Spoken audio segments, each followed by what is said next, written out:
Good morning. How you guys doing today? It's a Sunday morning. It's a It's, Sunday morning. No school tomorrow, Brandon. I know. I'm Pumped enjoying about that. that. Yeah. Yes, I'm super excited about that. So other than having nothing to do tomorrow except for wrestling practice, nothing to do today except watch football because who's going outside in negative degree weather? Thank you very much, Canada. You really did need to do that.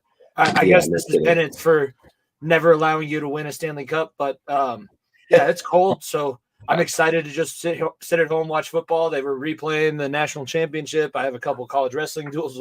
It's just a fun weekend to stay inside. What better Yeah. weekend than Super Wildcard weekend? Yeah, 100% agree. Jordan, how you doing? Doing good. Not quite as cold as you guys, but still in the single digits over here with the wind chill. So just a good day to stay in, not do much. My daughter's got a little basketball later, a game to be Nice. played, but not too much to do. She's off school. I got to work. That's life, but we'll enjoy it. Yeah. Yeah, so no, welcome to for those who are tuned in with us right now. Welcome to the Sunday Morning Tailgate right here on Variety Sports Network. We're super excited to be here as well. We got tons of stuff we're going to talk about, including yesterday's embarrassing. I almost want to say embarrassing loss for the Cleveland Browns. That was a rough one to we saw good old Jets Joe Flacco in the second half of yesterday's game. What's your first thoughts on that game with the Texans and the Browns, Jordan? My first thought is honestly the Cleveland defense was non-existent. I know their starting safeties were out, but I really expected more from the defensive line. Defense that ranked in the top 10 all year, top 5 in sacks. Just it didn't show up on tape. Yeah. So I really thought they would take the advantage of C.J. Stroud being a rookie to the pros.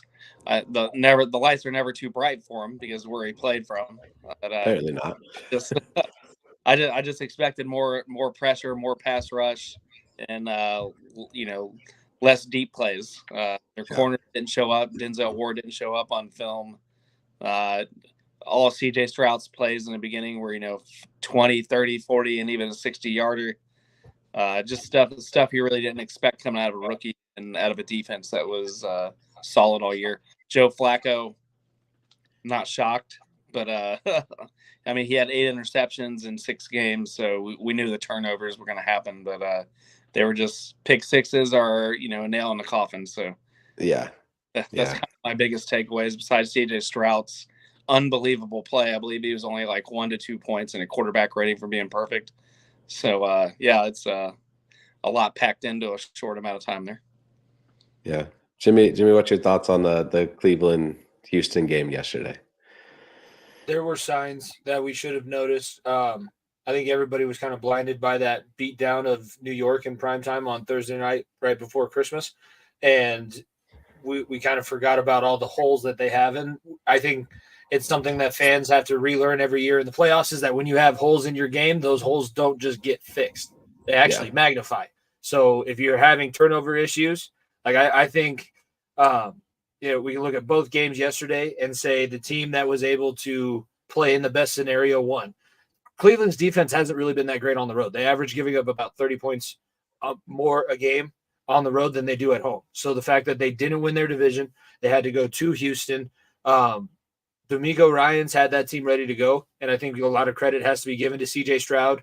I said on our show I picked the Browns because rookie quarterbacks don't win playoff games, and now it's 2 in the last 2 years, and I think I'm just gonna to shut my mouth about talking about these quarterbacks, these rookie quarterbacks playing in the playoffs, because maybe if Anthony Richardson was there, the Colts would have made the playoffs and added another link to this argument. I just think that Houston had a lot to prove, and Cleveland looked tired. Cleveland looked like a team that's been fighting for their playoff life. I know Houston has too, but Houston's had, I think, injuries in more strategic spots. Cleveland was out of rhythm, out of sync. Resting their guys really hurt them last week. So add it to the debate, rest versus rust, what's better? But it was there were signs. So last night shouldn't have been as surprising as it was. I think it's surprising because it's a rookie quarterback, first year head coach, and Cleveland had done things in the end of the regular season to kind of put rose tinted. They did the Jedi mind trick. This is not the bad team you were looking for. Yeah, it is. It was quite the interesting. I would say second half. The first half was just a back and forth. We're scoring, you're scoring, we're scoring, you're scoring type of deal. It was actually fun to watch until the two pick sixes kind of blew things up, blew things out of the water for the Cleveland Browns. Looking at the Houston Texans, are the Houston Texans a legit threat in the AFC to come out of the AFC? Again, I'm going to sit here and say that rookie quarterbacks don't often win playoff games. I guess I can't say they never win playoff games. They don't often win playoff games. So CJ Stroud, what he did yesterday we should remember is an anomaly. Can we expect the same thing 2 weeks in a row? Or I'm going to look up, I have to look up the bracket to see. I think they're probably locked into playing Baltimore. Is Baltimore going to allow them to do the same things that Cleveland let them get away with yesterday? What holes does Houston have? I need to watch more tape and more breakdowns on Houston football, like Houston's record through the season, and see what's going to be their Achilles heel. Because if it's something the Ravens can exploit, I think Baltimore has the same chip on their shoulder that Houston showed yesterday. Yeah, Jordan, what do you think? Moving forward, I think no matter how games pan out today, I'm pretty sure they're a lock to play Baltimore next week. But Houston moving forward, I mean, they're the winners in the turnover column. CJ Stroud only produced 5 turnovers throughout the year by himself. Team only turned the ball over 9 times as a unit.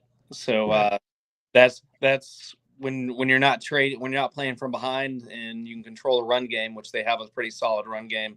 And Singletary's kind of come out of nowhere this year with a pretty dominant performance. I think 1,400 yards all-purpose combined.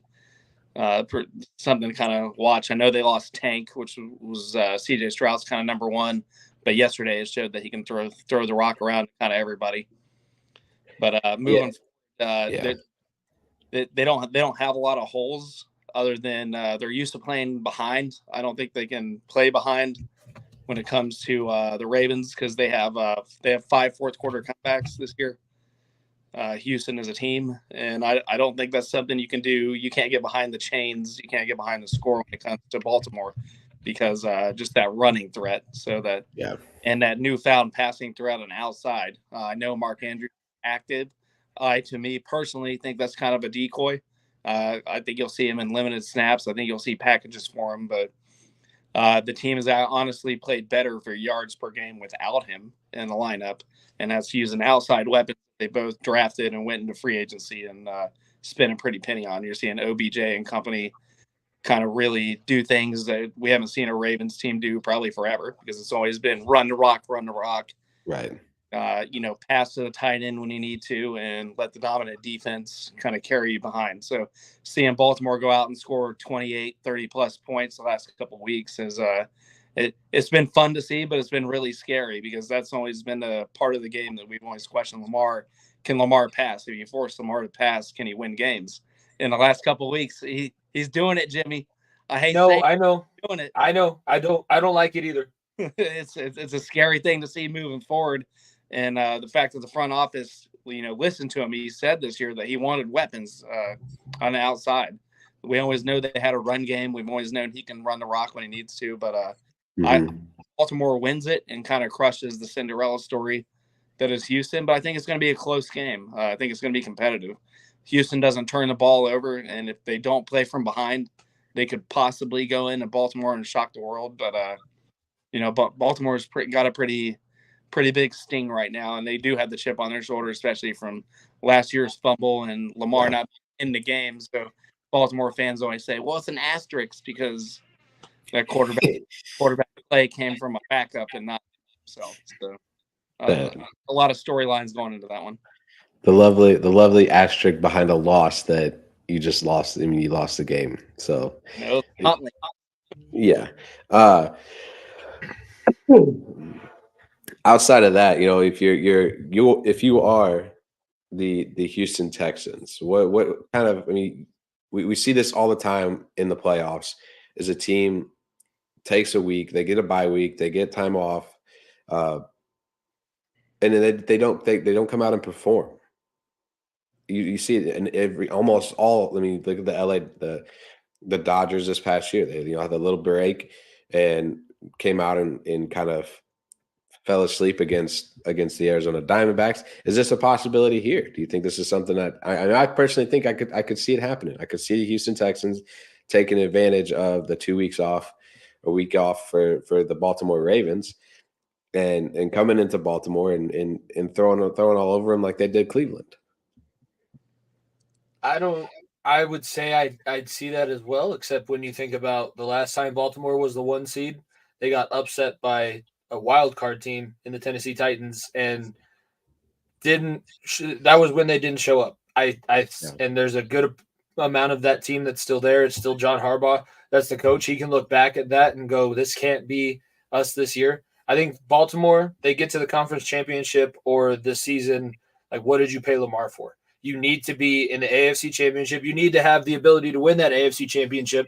They're good enough and they've done the things. Like, I hate giving them credit. Baltimore is one of those teams that I wish didn't play in my division because my life would be a lot easier if they didn't. But they are good and they've played as well as they've needed to all season. I think that they're going to be focused. I think that they're going to be too much for Houston. Nobody realizes how much those body blows in the first, second, third quarter takes out of your team. Like going all the way back to week 2 when Baltimore played Cincinnati, it was kind of close for 3 quarters. It was close for the first half. And then all of a sudden, everybody was just like dead tired because Baltimore had been on the field for 45 minutes and Cincinnati's defense couldn't get anywhere. And we just, it got blown out of the water. That's what I see happening.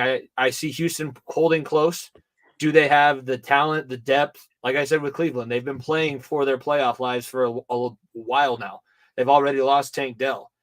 Who else are they able to lose and continue to go on this little bit of a magical run? It's awesome. Right. Could it continue? It could. But Baltimore, I think, is going to be that boa constrictor that just chokes out. They're Damian Maya. They're sitting in back mount right now, and the arms are just slowly creeping across your carotid, and your vision starts to go a little bit spotty, and Houston's going to wind up pissing themselves on the floor. Okay. I mean, I think that's a fair look at it. I think it's there. It's this Houston team has the ability to make a run. They kind of remind me a little bit of the Bengals a couple years ago. We were a division winner. Don't. Well, actually, they're a division winner too. I guess. Division winner too. I retract my statement, Your Honor. I spoke too soon. We didn't have that much of a. Did we have that much of a Cinderella story? I feel like we were. Yeah, I know. It's hard, especially with all. There's similarities there. Trey Hopkins was rated rated the dead last center in the NFL. Akeem Adeniji was rated 26 at his position. We did have a Cinderella story. Yes, yeah. We didn't have turnover. We were winners in the turnover margin. Joe wasn't really throwing interceptions, and but he was. Lou Anarumo shut everybody out in the second half. I remember now. I shouldn't have said anything because again, when I cried the morning of the AFC Championship game because I was like, I never thought we'd even be this close. I'd never see this before. Yeah. Okay, I guess I'll allow it. There are a lot of similarities. But we do have to watch though, because Laramie Tunsil did limp on and off the field last night. That's something to really focus on moving forward because Jadeveon Clowney having 9.5 sacks, which is his career best.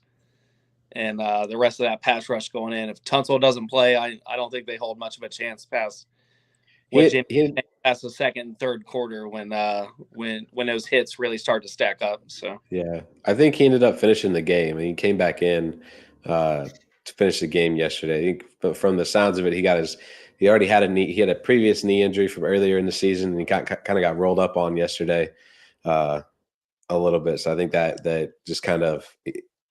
I wouldn't say it did anything. It just might have scared it for a second. That can happen sometimes when you already have that injury. You get rolled up from behind or off to the side. You feel that little bit of a pinch in the knee, and you get that, oh man, here we go again, type of deal. Moving on to the other AFC game last night, the game so cold it broke Patrick Mahomes' helmet. That was something. I mean, I've been around football for 13, 14, 15 years. I have never ever one time seen a helmet break like that. Not once. Not once. It just shows how cold it was last night. So, what's your quick thoughts, Jim? What do you got? You got something? No, it was a good game, and I think that what we're going to see moving forward from the Chiefs are they either took the time and corrected them, and they're going to be playing perfect football, and they are the Chiefs in the playoffs. But what I said about Cleveland, like, they have a lot of turnover issues. Patrick Mahomes is that player that maybe can step up and win you a couple of times. He's done it before, so I'm not saying that. He's done all of this before, where he goes down by double digits in each round of the playoffs. He didn't even really struggle all that much last night. I know. It's just, I think that if they run into a Baltimore who's playing at a very high level, if Houston does the impossible, that's a Houston team that I don't think they're going to want to see. I just don't have that much faith. It boosted my faith a little bit because they could have lost to this Miami Dolphins team, even though it was so cold last night. I think you got a lot of answers if you were a Miami Dolphins fan out of the game last night, because 2 years ago in the playoffs in the same situation, it was a backup quarterback. It was the reason why you sucked. And last night you had your quarterback, you had your guy that your head coach and offensive philosophy is based around, and it wasn't good. Wasn't good enough. Not what you're paying that guy for, not what you're building around. You have the best, probably you have the fastest receiving core in the entire NFL. Tyreek Hill is the most nightmarish matchup for any defensive coordinator. Yet in the last 3 years since you've had him, you've done nothing. Yeah, they probably have the fastest team in the NFL. If you can't, with Hill and Waddle and Achane, I mean they're probably the fastest team in the NFL. There's no reason why they have any issues that they do, and they can't get out of the wild card round in the playoffs. Jory, what's your thoughts on last night's Chiefs-Dolphins game? I think it answered everything for Miami moving forward. Kind of what Jimmy was saying exactly. They quarterback played regardless of the temperature. I mean, but both quarterbacks were playing in the same weather. Quarterback play looked really subpar. The play calling didn't look creative. Even when two scores were throwing the ball east and west and kind of hoping that somebody breaks something for something. And Kansas City was just waiting on it. Consistently had a defender in the face. They weren't fooled at all. They were patient in their passing lanes. Chris Jones looked good. But Tua, I don't think Tua is the long-term answer there. If Mike wants to keep his job moving forward, I think you got to start looking at options, because Tua his arm strength was more apparent last night than it ever has been moving forward, especially with the lights were the brightest, and his deep throw, besides one that he got pretty much lucky on for the 50-yarder to Tyreek, his deep throws looked off. He never really looked out of his way. He looked off. Till the game was garbage. Yeah. Just way too many weapons to be that underutilized. Constantly 3 and out. No discipline on the offensive line. They had several pre-snap penalties on third downs all night long, which twos became 3rd and 5s, 3rd and 9s, 10 plus. It just kind of resembles the locker room to the head coach, in my opinion. Which I think he's a player's coach. I think he's great at what he does, but it just kind of looked like an undisciplined team from top to bottom all night last night. And you don't win football games in January that way. So as for the Chiefs, it's kind of what we expected them to be in the playoffs when it comes to Patrick Mahomes in January.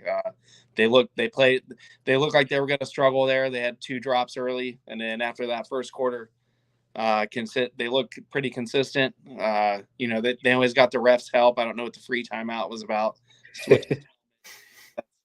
Because it's Patrick Mahomes, safety. and he has to do something cool, okay? Yeah. He has to do something cool, and he has to put his team in a chance to win. Don't you? It's every year. We've done this for the last 8 years. It's going to happen again. It's crazy. And guess what? Baltimore is going to lose next week, and they're not going to have to go on the road in the playoffs. I hope they lose next week. I really do. But I want to see Kansas City. I want to see Patrick Mahomes win a road playoff game. Yeah, that's what I want to see. But Miami, to me, was so bad that it didn't really answer too many questions about the Chiefs moving forward. I think it gave the Chiefs mojo moving forward, but I don't see him beating a Baltimore. I don't see him if the Texans are as red hot as most analysts think they are, and they do the impossible. I don't see it because CJ Stroud and both Lamar have a much bigger arm than Tua. They have a much more organized offense than Tua, and they have a better defense than Miami without Chubb. So, yeah, I said it yesterday in the little the preview show that we did. I was like, if Kansas City can find their flow and get things back on track, they'll be a team that's going to be tough to beat. Especially if they don't have to. If the Steelers do beat Buffalo, they, like Jimmy said, they don't have to play. They don't have to play a road game. They're stuck at home the rest of the playoffs. And it's hard to beat Kansas City in Kansas City. It really is. On the other side of that, you hear Mike McCarthy's name get brought up. If Dallas doesn't win today, is he in the hot seat? What about Jerry Jones has no idea how to answer a question. He's the reason why all this drama exists, because he's like, yeah, well, we're going to take the playoffs as a game-by-game basis. Yeah. So, come on. So he's going to be fired if he loses the playoff game? Well, I didn't think I said that, did I? I said that he's under contract, right? I thought I was crystal clear. Was that not crystal? I'm going to make it clearer than Mississippi mud this time. What about Mike McDaniels? Is Mike McDaniels a little bit on the hot seat? Is his seat hot, or is it just starting to get warm? I think it's hot for the next year. I think really this offseason and next year is his term limit. If he doesn't do anything with that offense or upgrades beyond Tua, I think he's in serious trouble, because Miami ownership is just kind of pissing away time at that point. So the fact that you didn't end up winning your division in a year that you should have, because the Bills gave you every opportunity to just take that and run away with it, and you refused to do it. You beat one team with a record over 500 this season, and that stands now. That's on yourself forever. And everybody called it. Everybody said as soon as they had to go to Kansas City and they weren't playing in 70-degree Miami weather, they were going to lose, because for whatever reason, and I think it is how, like, I would like to play for a coach like Mike McDaniel, but some coaches are better suited to be coordinators than head coaches. And when you're that happy-go-lucky, you have no discipline. And when you have no discipline, you have no mental toughness. And no mental toughness means that when it's negative 35 degrees and a bottle of water literally freezes within 40 seconds of you purchasing it and taking it out of the refrigerator, you're going to just get your asses handed to you. I don't want to play. It's too cold. I can't run that fast. My feet are just so cold. And it showed in it showed in the score. That's the God's honest truth. Yeah. That's. I mean, it was a thought that came to my mind last night immediately after the game was over. I was like, do we see Mike McDaniels return to the Dolphins sideline even next year? You have a division that they're going to give him the one more year, because he's only had one full season with Tua. That's fair, and I think that's where that it comes into play, where you do give him the extra year, just for that alone. Outside of last night's game, you got two games today. You got Matt Stafford and the LA Rams headed to Detroit for the first playoff game in Detroit in 30 years, right? 30 years. That's crazy. First off, and the other crazy thing is you see Buffalo, Cleveland, Detroit, Houston, all in the playoffs this year, which is fun because those are four teams you don't typically see all in the playoffs at the same time. What kind of game we're going to see between the LA Rams and the Detroit Lions today, Jordan? I think we're going to see all the fireworks. I really do. I think it's going to be a high scoring affair. I think it's gonna start off with a couple of 3 and outs. Teams are going to adjust. Energy levels kind of sink in for the Detroit Lions. First playoff game in 30 years, first home playoff game. I think you're going to see all the scoring. Cooper Kupp and company, and that phenomenal, I can never pronounce his name, who just set the record. Puka Nakua. Puka Nakua. I think they're going to have a good game, but I think Detroit is going to is going to play a lot of screen game. They both running backs are close to 1,000 yards on the ground apiece. So I think you're getting a heavy dose of the run game going forward. But I think you're just going to see a lot of fireworks. I think it's going to be a fun game all the way through. Do we think it turns into a Houston-Cleveland kind of game? No, I don't think you're going to see the turnovers that basically Cleveland gave them a silver platter for the game. I don't think you're going to see those pick sixes. It's Jared Goff. Jared Goff has thrown quite a few interceptions at the end of the season. He's thrown some, but you have that running game he can lean on. So I think they're gonna keep Jared Goff clean. I think they're gonna keep him safe from making those decisions as long as they don't fall behind the chains. LA has never had a high scoring offense this year. Aaron Donald and company are going to keep them in a game, but I still think you're going to see a lot of fireworks. But I think Detroit gets it done. LA has a lot of holes that are going to show up here in this game. Detroit has a better roster from top to bottom, and I think you're going to see Detroit pull the miracle win. So. Okay, I like it. Jimmy? Do we know if Laporta is going to be playing in that game? I can find out. Because I know that he was practicing, and they were probably going to give him a shot in the knee. If you don't believe that, or if you don't think that way, then you're just being naive at this point. I think that if we think back to Jared Goff's last playoff run, he understood his role, and I don't think that he's going to just totally forget about that this time around. Dan Campbell wants to be aggressive. Dan Campbell can be the one that's aggressive, but Jared Goff is the quarterback, and he's fit as a quarterback of this team because he doesn't make the bonehead. I know that he had a lot of turnovers, but in the big moments, he does understand what he should and shouldn't do. Sometimes it doesn't always translate to what happens on the field, but he's supposed to be like Dan Campbell's Jiminy Cricket. So Dan Campbell's like, it's 4th and 10, let's go for it. And Jared Goff's like, yeah, we can punt this one. Let's go ahead and punt this one, coach, and then I'll go for it on 4th and 5 from the 2-point conversion, however many times. So I think Jared Goff is the right quarterback for this job. I think that Matthew Stafford, Nico said that there's no chance that unless Detroit wins a Super Bowl, there's no chance that they have the ability to come out even or win this trade. I honestly would say that's not the case. I think that this is showing Detroit that, yeah, you might have given up. You gave up the guy that you grew in your own backyard. He went on, was really successful, won a Super Bowl. I don't know if you guys saw, but Eminem, when he performed at the halftime show for that Super Bowl, I know, Jordan, you and I don't like to talk about it, but he said, I'll cheer for you for this one if you give us one back, and this is the one that he owes him. So right. I'm not going against Slim Shady. I think that, Matthew Stafford is a man of his word. He's going to give this one to the Detroit Lions. Amon-Ra St. Brown, if Sam Laporta plays, he's going to be huge. But all the players that they've had that have gone from Dan Campbell initially to what they are now, they're bullies. I think they have the interior offensive line to be able to at least slow down Aaron Donald. I love Frank Ragnow. He's one of the best centers in all of football. I like Detroit. I think it's going to be a brutal. This is going to be one of those body blow games. I'm going to love this game as a former offensive lineman. It's not going to be pretty. Yeah, so Sam Laporta is trending in the right direction, is expected to play today. Give me that shot, baby. Don't you go anywhere near his leg with that needle. I'll break every bone in your body. I think this will be a fun one too. I think as much as I'm hoping Detroit wins, I think LA is on a little bit of a roll right now. Their run game is really, really good. Their pass offense is probably one of the better that we've seen in a while. at least this year.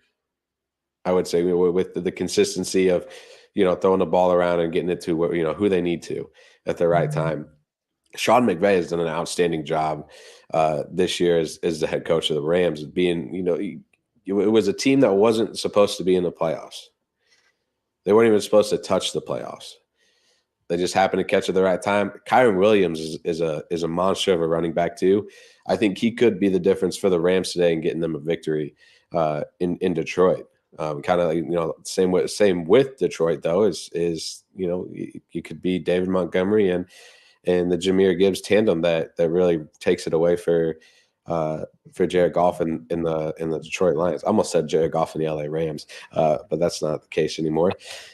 So flipping to the other game, I don't think there's anything else with that game. Yeah. There's just that little bit of a storyline with Stafford going back to Detroit and this and that and whatnot. Flipping to the other one, the Green Bay Packers are looking to be the first 7th seed to win a playoff game. Does it happen? Does Jordan Love have enough to get it done, Jimmy?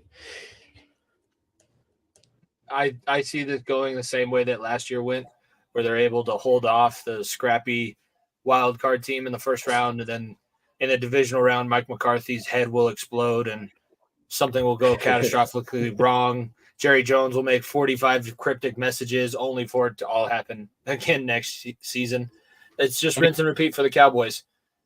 Rinse and repeat. Rinse and repeat. Micah Parsons is the key factor for me. I know that Jordan Love's been really good towards the end of the season, but that defense, the way that he can get after the passer, he's not going to allow for Jordan Love to be in a rhythm. I don't – LaFleur can probably outcoach McCarthy, but I think McCarthy just has the firepower in this matchup. I think that Green Bay – it's cool that they made it for them, for their fan base. They don't ever have to worry about rebuilding or struggling with a new quarterback or anything like that.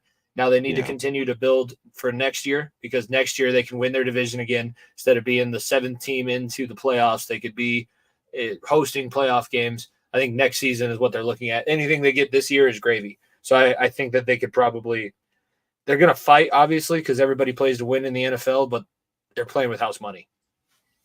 Yeah. Jordan, what do you think?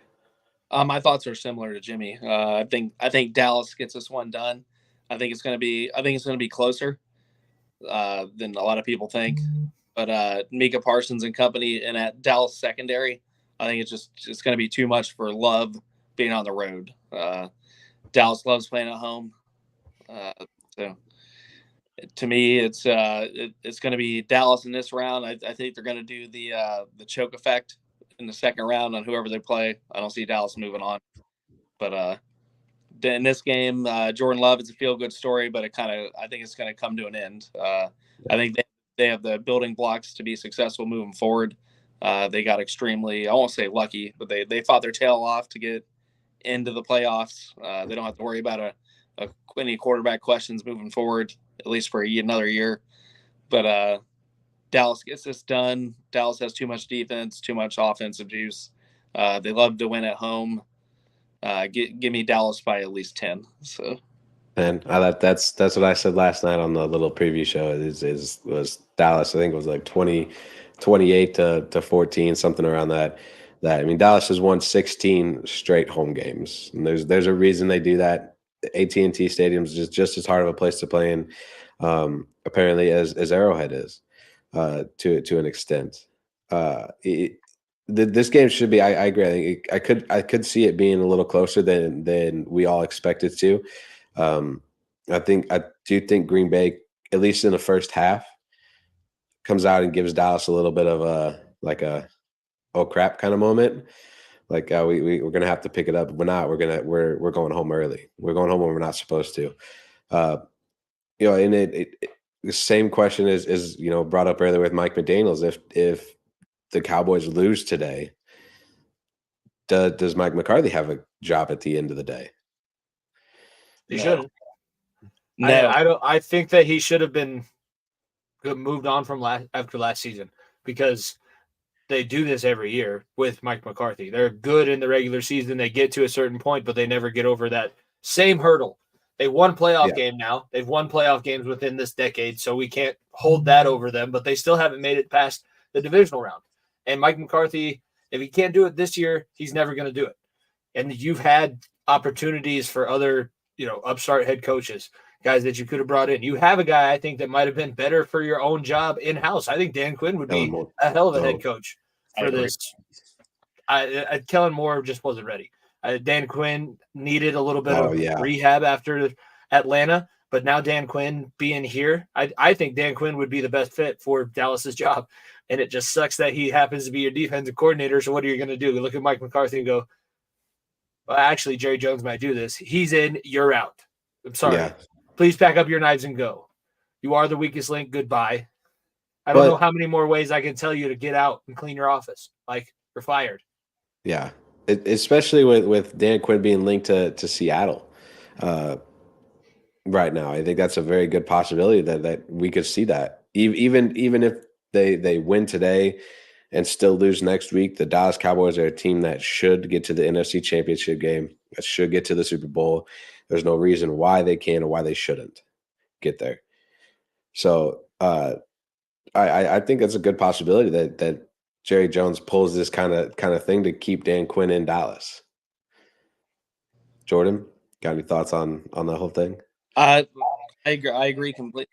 Whether it's Dan Quinn or looking at some other veteran head coaches that were let go from their teams, you got a Mike Vrabel out there.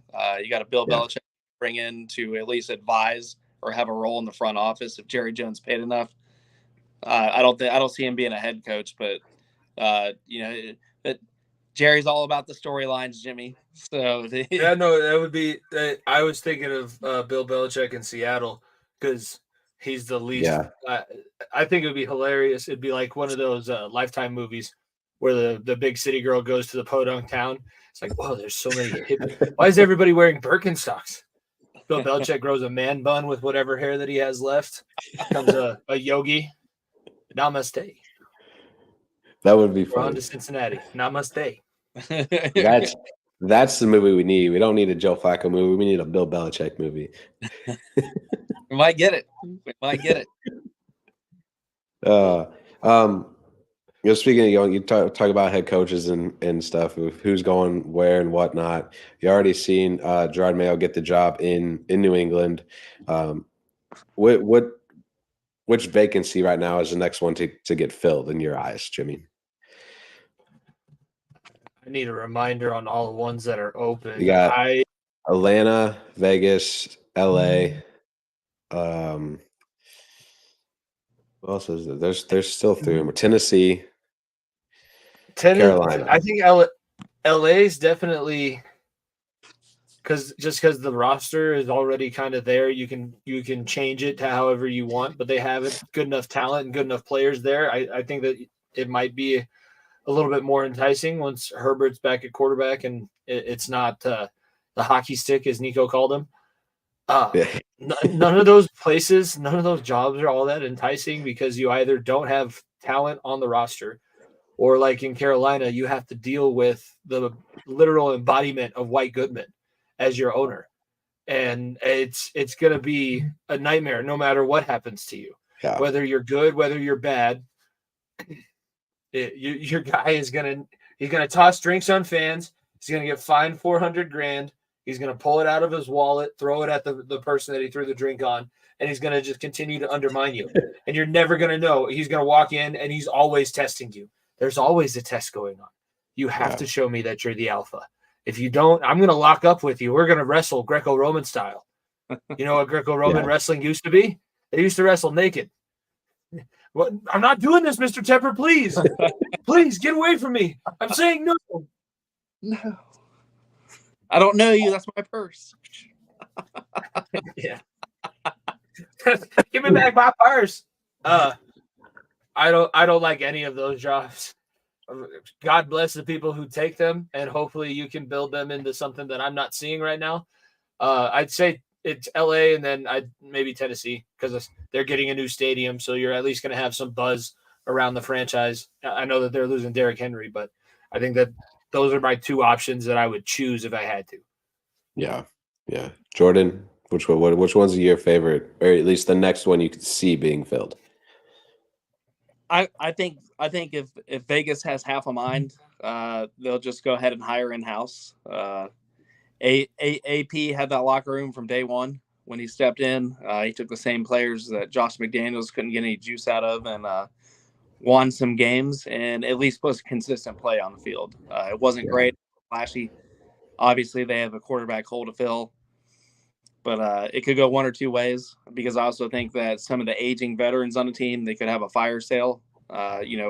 Whether getting rid of Max Crosby for a lot of draft picks or Devontae Adams for a lot of draft picks could be appealing to somebody that wants to just scrape the paint and restart over and know that they're not going to be good next year, that we can go ahead and build this from the ground up. And with it being in a market, Vegas, always kind of fun, right? So Tom Brady being part of the partnership, at least on paper, could entice somebody to come down and kind of rebuild the team in a different image and kind of move forward. So my opinion would be probably Vegas could be filled a lot faster. It's not appealing right now, but they have enough chips that they can move around and be like, all right, hey, we've got 10 draft picks moving forward from the trades that we can go ahead and execute, because instead of consistently putting band-aids there, I think if somebody really wanted to build it from the ground up, they totally could. Yeah. I could see that being. I mean, it would make sense for Vegas to just pull the Band-Aid out, get Antonio Pierce in there, so you can move on, so you can get rid of this little bit of the chip that we're not hiring who we need to. I still think they could have hired Rich Bisaccia in that last year, to take that position instead of bringing in it, but. Yeah, the Saints gave Dennis, they gave Allen a shot. I mean, they're the same type of guy, in my opinion. But I don't know. I think with everything that's going on with Vegas, ownership wise and whatnot, I mean, it would make total sense for them to stick with Pierce. He has a locker room won over, and there's already players coming out be like, hey, if he's not hired, I don't want to be here. I want out. Yeah, Max Crosby being one of them. So. Well, Max Crosby, he's the guy that you can't have not there. I mean, I know Darren and I are probably, and Jordan, when we're on tonight for Talking the Gridiron, I'm sure we're going to talk about it, but he doesn't even refer to his owner as his name. He's just the haircut, and the haircut will do everything that he can to sabotage the Raiders. He thinks that he's his dad. He thinks that he's the guy that negotiated the NBC broadcasting rights deal. I'm this good. No, you're. Is it Harry? Is he Harry, or he's Lloyd from Dumb and Dumber? He just needs to chip his tooth. I'm sure that can be arranged. I don't know. He's an odd guy. When you eat at PF Chang's every day, you're an odd guy. Why is there PF Chang's in your stadium, Mark? Why is that? You could have paid a coach or a trainer. I thought you were going for more of the Spider-Man with Harry trying to take his dad's company. He can't run Oscorp. He's not ready. Well, that also he had it could be Kylo Ren because he wasn't ready to run the Empire, I guess. It's not really Darth Vader because his dad was Darth Vader. Yeah. Actually, that's Palpatine. I don't know who Vader is. Gruden. Vader's Gruden. When Gruden's lawsuit is settled, he's going to come back and he's going to.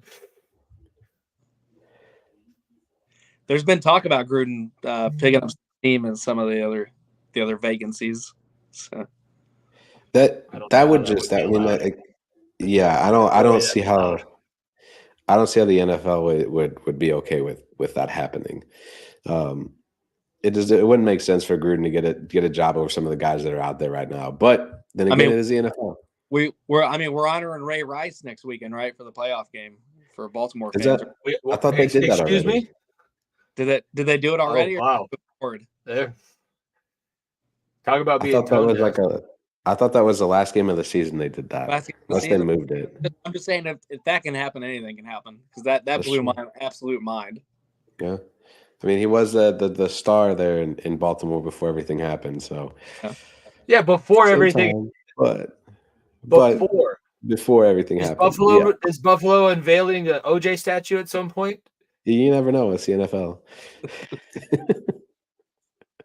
They're fucking morons. I knew I didn't have much faith in people from Baltimore to begin with, but now I completely see you're just stupid.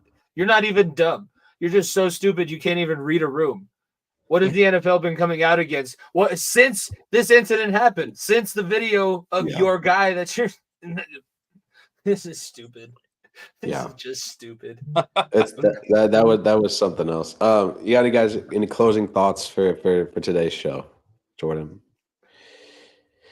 Not too many. I think Dallas is gonna do their thing at home against Green Bay.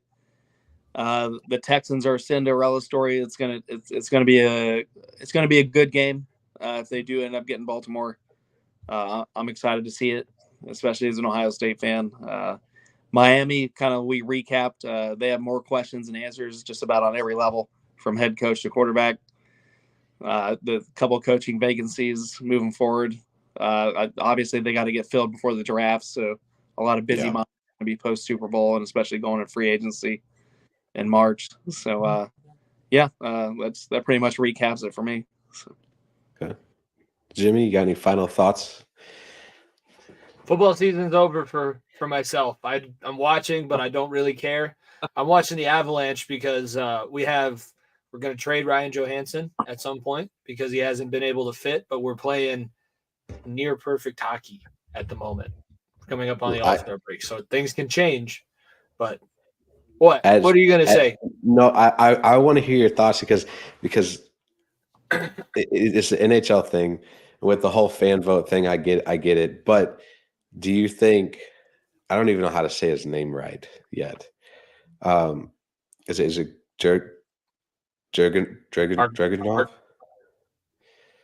The goalie for who? Colorado. Georgiev?